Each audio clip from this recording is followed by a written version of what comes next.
За да биде уште побезбеден, Safe City се одложува на еден месец. Наместо од нова година, системот за автоматско регистрирање и санкционирање на сообраќајни прекршоци ќе стартува од 1 февруари.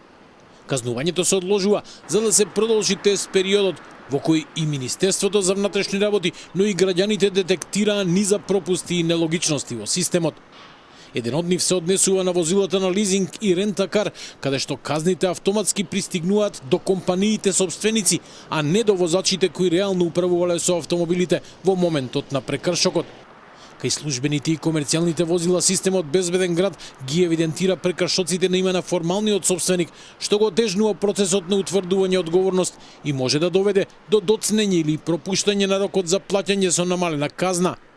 Од МВР велат дека имаат решение за овој проблем. Правните лица, кои возилото го дале на користење на нивните вработени, е потребно за истото да издадат патен налог, кој ќе служи како доказ кое лице во моментот на сторување на прекршокот го управувало возилото.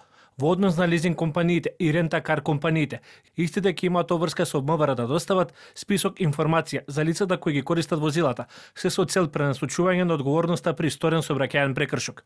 Од МВР најавуваат дека до февруари ќе се работи на елиминирање на техничките грешки, подобрување на препознавањето на регистарските таблички и појасно дефинирање на одговорностите кај возилата во собственост на правни лица.